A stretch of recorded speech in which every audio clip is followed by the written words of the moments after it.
This is Summer, And Hunter. bringing you The the psych Psych news. News. And today we're bringing back our special guest, Dr. Kelly. Thanks for having me. So today, Dr. Kelly will tell us all about the stats and how we can help people with the drugs and an addiction problem, like heroin and meth. Not all drugs are bad, but also not all drugs are good. There are medicine like antipsychotics and other medicines that will help with other mental issues.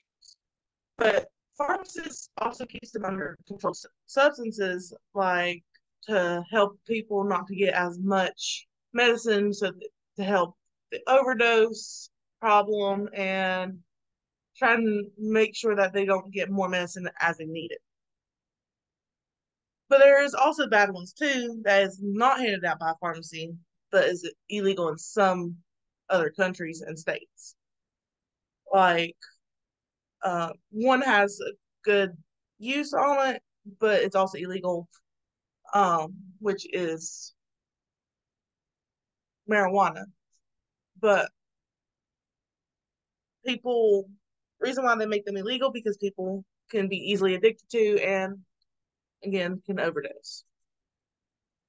Um, there has been starting an opioid crisis beginning with they becoming dangerous with people overusing, and death rates has been increasing over time and been getting worse.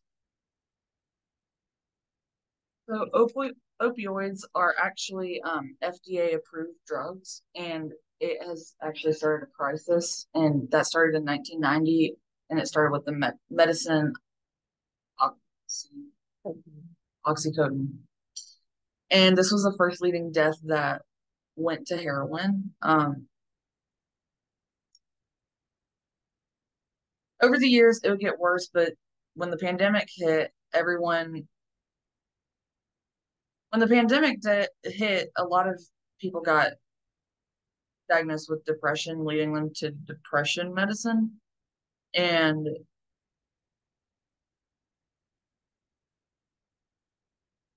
this was due to being locked down and the depression rate increased, and the pandemic made things worse for everyone.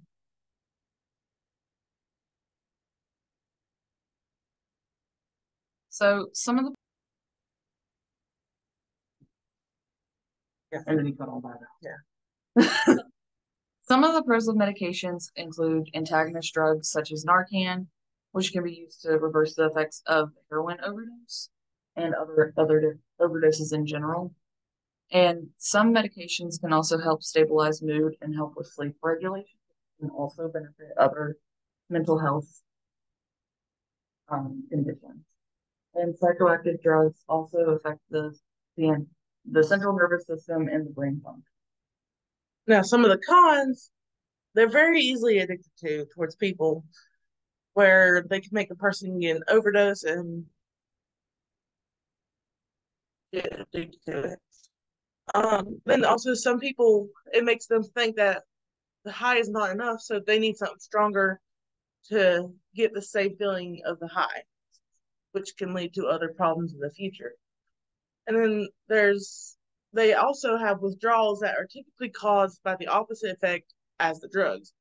Like heroin produces like the chills and positive mood, which is a stimulant, and then heroin is the withdrawal causes fever and depression, which obviously can lead to bad things.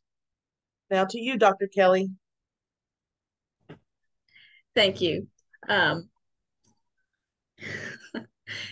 so we've covered some of the positives of drugs, and there are certainly some positive effects to some drugs, such as marijuana. Um, However, it's really important that we look at the dangers. So a study done in 2001 with heroin users found that 49% were dead by the end of the study, and it was only a 33-year study.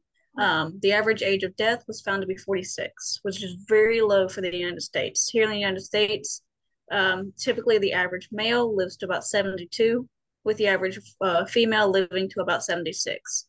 So 46 for heroin users is a very scary statistic. And 25% of these deaths were due to overdose. So some of these deaths were involved with suicide or accidents, but a good chunk, almost half of them, were due to overdose. It's also really important to keep in mind that drugs can be extremely addictive. 50% of the surviving participants were still using at the end of the 33 years. Some of these participants had quit for over 5 years and had still gone back to using. So that's just go to show, like, really, really pay attention to what you're doing.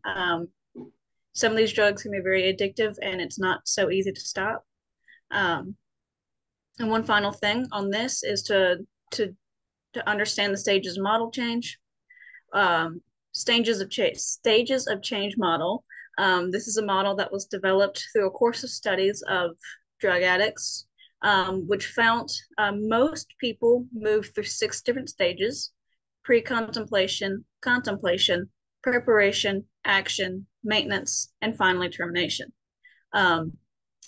It's really important to understand these stages because if my loved one is in maintenance, which means they have stopped this bad habit, but they are trying to keep maintaining it, they need to avoid situations that tempt them, I can help them by avoiding those situations.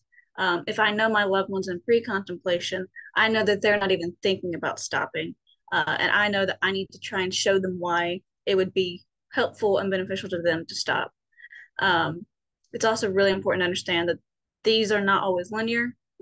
Someone can always move backwards and they might skip a stage. One person might go straight from pre-contemplation into action. They don't need to think about it. They're ready to do it. And finally, you need to understand to look out for the overdose. Familiarize yourself with some symptoms I'll show you on the next slide. Understand the model and really get to know some of these signs to help yourself and your loved ones. So here are some of the signs to look out for an opioid overdose, but a lot of them do overlay with other ones. Familiar yourself with these, familiar yourself with the stages of change model, and please reach out to a health professional if you are thinking about starting a drug use such as marijuana for medicinal benefits. Thank you for your time.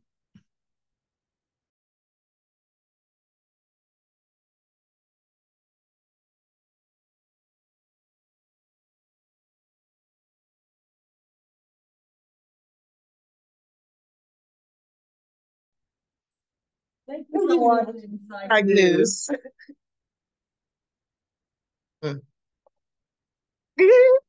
Stop recording.